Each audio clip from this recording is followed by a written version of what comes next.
Hi, and welcome to the Purser's Diary Part 4. My name is Martin, and in this series I'm going to talk about a diary, or rather two diaries that were kept by my grandmother's grandparents as they sailed around the world in the 1860s on a ship called the Ida Zeigler. Their names were Charles Alfred Green, or Alfred, and his wife, Eliza Green, and this is their story.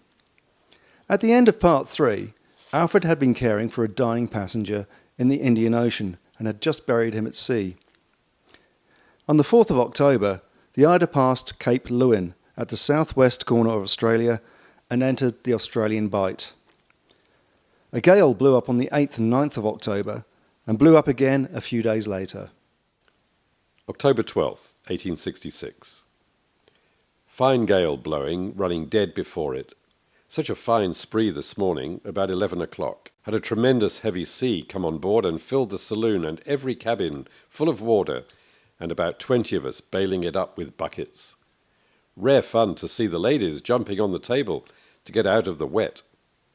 Fortunate for me, my chest was waterproof, or I would have had it filled. A lot of it went into my storeroom, but done no damage. I think you would have enjoyed the fun. I did. October 13th, 1866. Nice breeze, but not so much as yesterday. Ida is very quick today. Hope next Saturday to be in Auckland. A young woman, single, was confined this morning. A girl. She was on deck an hour before it happened. In typically elliptical language, Alfred records an unmarried woman giving birth to a girl. The short labour was preceded by only an hour of confinement. The Daily Southern Cross later reports, "The only birth has been, on the 12th, the child of Elizabeth Hopkins."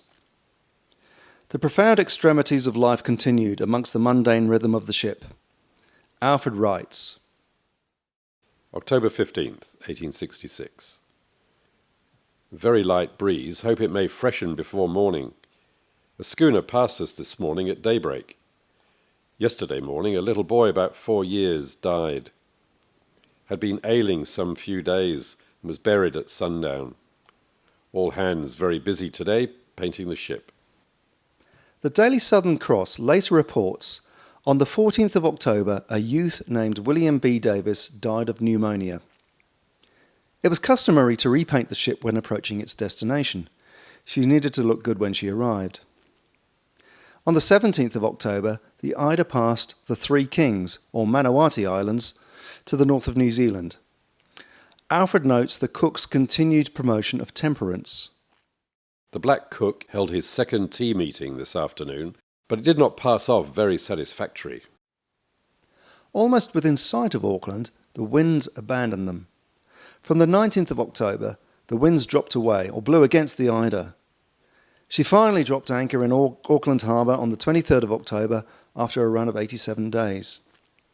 A rival ship, the Winterthur, arrived just before them on the 19th of October. Alfred's last consecutive entry on the 24th of October has him stepping ashore and learning that the purser on the Winterthur had been tried for stealing some clothes and sentenced to hard labour. I wonder if Alfred got a little smug at this news. Life in Auckland appears to have been much busier than life at sea. Alfred's entries become sporadic. His diary has entries for the 3rd and the 6th of November, then the 26th of December, then the 10th, 12th and 13th of January. These entries briefly note which ship leaves Auckland and when, including the Winterthur, on the 26th of December. On the 23rd of January, Alfred records buying some stock from Captain Massey on a very wet day. Alfred writes that Mrs. Massey was very ill and not fit to be seen. The Auckland archives include a fair amount of information about Captain N.W. Massey. He owned a farm at Otahuhu. He was the legal manager of at least one mining company. On the 17th of July 1868, he appeared in the Shortland Magistrates Court to dispute a commission on the failed purchase of a machine, probably a mining machine, for between, it is recorded, £625 and £650. Captain Massey died on Monday the 14th of March 1870 and was survived by his wife, who had obviously recovered from the illness she had at the time of Alfred's visit. A coroner's inquest of 16th of March 1870 found that he died of natural causes. His obituary is recorded in the Wellington Independent on the 24th of March 1870. The Ida put to sea on the 29th of January 1867 with about 70 passengers on board. Alfred spent the morning with George, who seems to be a close friend or relative. This George might be Captain Charles George Best, the harbour master and later first officer of the Ida. The newspapers record how Captain Best would later and unsuccessfully search for the missing George Cockcroft, who had left Tarpu in an open boat on Saturday, 12th of January 1868. Charles George Best is also mentioned in the account of a Wesleyan soiree at Whangarei, and I apologise if I've mispronounced that, on Thursday, the 25th of March 1868. Alfred and Eliza were fellow Wesleyans or Methodists, sharing George's enthusiasm for temperance. The Victorians, it seems, were not better travellers than us, because Alfred records that lots of people were sick. The Ida heads out into the vast southern Pacific and crosses the international dateline. First Saturday, February 2nd, 1867. Almost a dead calm, scarcely a breath of wind. Second Saturday, February 2nd, 1867. 2 seconds in 1 month this year. It seems strange, yet 'tis simple enough. I've been trying to understand French, but can make nothing of it. On the 3rd of February, the cook leads the Sunday service, the first for the homeward leg of the voyage. February 4th, 1867. 2 sharp squalls last night and a fine strong breeze blowing all day with stunsails set. It is getting much colder now, and we are 1,100 miles from Auckland. Hope soon to be 11,000. Mr. Mann was taken very ill last night, and Mrs. Mann is very ill, quite helpless. Hope they may soon recover. February 7th, 1867. Fine strong breeze still. Run 280 miles.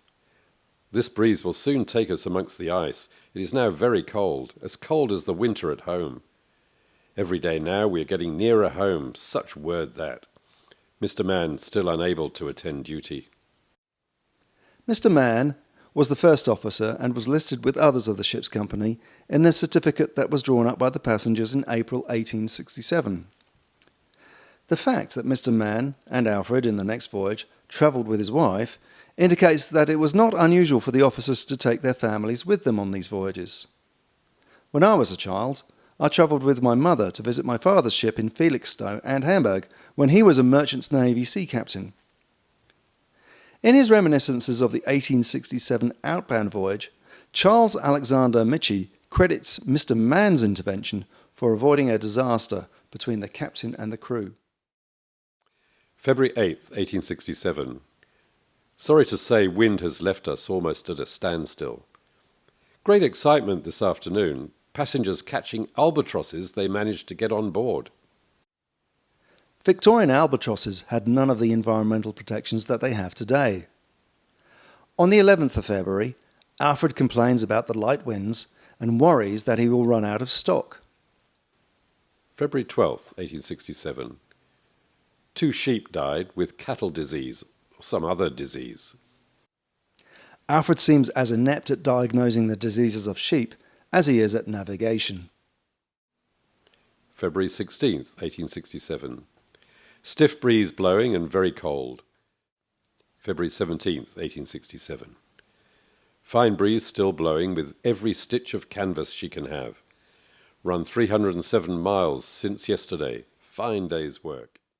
February 18th, 1867. Beautiful strong breeze still, only hope it may continue. We are now running about 12. Today is my own dear wife's birthday. May she be spared to see many more is my earnest wish. And oh, how I long to be with her and our dear little ones. It is a happiness in store for us. I hope we may reach home safely and find all well. February 19th, 1867. Splendid gale from the west, running before it at a rate of 13 or 14 miles. Hope it may last a few days and take us round the Horn, and then we will be running home. Have seen no more ice, but it is very cold. Quite a snowstorm this afternoon. That's all for this episode. Please like and subscribe. May God be with you on whatever journey you find yourself on, and I hope to see you next time.